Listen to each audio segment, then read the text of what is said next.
যোৱাকালি ৰাতিও আমি 19গৰাকী ব্যক্তিক পুছবেক কৰিছোঁ। খুব সম্ভৱ আজিও 9গৰাকী ব্যক্তিক আমি পুছবেক কৰিম আৰু এইটো অসমত বৰ্তমান চলিব। আৰু কিন্তু এইটোও ঠিক যে লাখে লাখে মানুহক পুছবেক কৰাটোতো সম্ভৱ নহয়, কিন্তু যিমান দূৰ সম্ভৱ আমি পুছবেকৰ কাম হাতত লৈছোঁ। NRCত নাম থাকক বা নাথাকক, যদি আমি বুজি পাওঁ যে তেখেত বিদেশী, আমি তেওঁলোকক পুছবেক কৰিম। এইটোৱে বৰ্তমান চৰকাৰৰ নীতি। NRCত নাম থকাৰ পিছতো যদি আমি বিদেশী বুলি গম পাওঁ, কাৰণ NRCত নাম বহুতে চলে বলে কলে কৌশলেও সোমাইছে। কোনোবাই কৰিমগঞ্জত যদি চাহাবুদ্দিন আছে, বাইহাটা চাৰিআলিৰ পৰা মানুহে গৈ তেওঁক বিচাৰি আনিছে, আনি কৈছে পিতা পুত্ৰৰ মিলন হৈ গ'ল। গতিকে যি ধৰণে অসমত NRC হ'ল সিয়ে গোটেই প্ৰক্ৰিয়াটোৰ ওপৰতে বহুত সন্দেহৰ সৃষ্টি কৰে। গতিকে আমি সিদ্ধান্ত লৈছোঁ যে NRCত নাম থাকক বা নাথাকক, যদি বিদেশী বুলি তেওঁক আমি সম্পূৰ্ণভাৱে বুজি পাওঁ, তেতিয়াহ'লে আমি তেওঁক পুছবেক কৰিম। যেতিয়া NRCখন সম্পূৰ্ণ কৰা হৈছিল তেতিয়া সেই ব্যৱস্থাৰ সৈতে জড়িত বিষয়াসকলে আচলতে গাফিলতি আছিল নেকি বাৰু? গাফিলতি বিষয়াসকলৰো আছে, কিন্তু যিসকলে এই কামটো কৰে তেওঁলোক ইমানে বুদ্ধিমান যে আমাৰ বিষয়াসকল ইমান বুদ্ধিমান নহয়। নতুন দিল্লীৰ পৰা হৰ্ষ মণ্ডল বুলি এজন বিশেষ ব্যক্তি আহি অসমত 2টা বছৰ কেম্প কৰি লৈছিল। বহুকেইজন ডেকা যুৱকক আমেৰিকা আৰু ইংলেণ্ডত পঢ়ুৱাই লৈ আহিছিল অকল NRCখনত কেনেকৈ NRCখন বেয়া কৰিব পাৰি। এই ধৰণৰ ষড়যন্ত্ৰবিলাক আমি সেই সময়ত গম পোৱা নাছিলোঁ, আমিতো সাধাৰণভাৱে লৈছিলোঁ।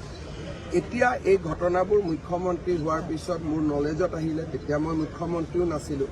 গতিকে মই ব্যক্তিগতভাৱে অকল NRCখন এটা তথ্য হ'ব পাৰে, কিন্তু NRCত নাম থাকিলে যে তেওঁ ম্যাদী পট্টা পাই গ'ল, সেইটোক মই বিশ্বাস কৰিবলৈ মই সাজু নহয়। যোৱাকালি ৰাতিও আমি 19গৰাকী ব্যক্তিক পুছবেক কৰিছোঁ।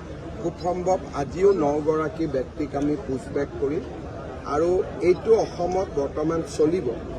আৰু কিন্তু এইটোও ঠিক যে লাখে লাখে মানুহক পুছবেক কৰাটোতো সম্ভৱ নহয়, কিন্তু যিমান দূৰ সম্ভৱ আমি পুছবেকৰ কাম হাতত লৈছোঁ। NRCত নাম থাকক বা নাথাকক, যদি আমি বুজি পাওঁ যে তেখেত বিদেশী, আমি তেওঁলোকক পুছবেক কৰিম। এইটোৱে বৰ্তমান চৰকাৰৰ নীতি। NRCত নাম থকাৰ পিছতো যদি আমি বিদেশী বুলি গম পাওঁ, কাৰণ NRCত নাম বহুতে চলে বলে কলে কৌশলেও সোমাইছে। কোনোবাই কৰিমগঞ্জত যদি চাহাবুদ্দিন আছে, বাইহাটা চাৰিআলিৰ পৰা মানুহে গৈ তেওঁক বিচাৰি আনিছে, আনি কৈছে পিতা পুত্ৰৰ মিলন হৈ গ'ল। গতিকে যি ধৰণে অসমত NRC হ'ল সিয়ে গোটেই প্ৰক্ৰিয়াটোৰ ওপৰতে বহুত সন্দেহৰ সৃষ্টি কৰে। গতিকে আমি সিদ্ধান্ত লৈছোঁ যে NRCত নাম থাকক বা নাথাকক, যদি বিদেশী বুলি তেওঁক আমি সম্পূৰ্ণভাৱে বুজি পাওঁ, তেতিয়াহ'লে আমি তেওঁক পুছবেক কৰিম। যেতিয়া NRCখন সম্পূৰ্ণ কৰা হৈছিল তেতিয়া সেই ব্যৱস্থাৰ সৈতে জড়িত বিষয়াসকলে আচলতে গাফিলতি আছিল নেকি বাৰু? গাফিলতি বিষয়াসকলৰো আছে, কিন্তু যিসকলে এই কামটো কৰে তেওঁলোক ইমানে বুদ্ধিমান যে আমাৰ বিষয়াসকল ইমান বুদ্ধিমান নহয়। নতুন দিল্লীৰ পৰা হৰ্ষ মণ্ডল বুলি এজন বিশেষ ব্যক্তি আহি অসমত 2টা বছৰ কেম্প কৰি লৈছিল।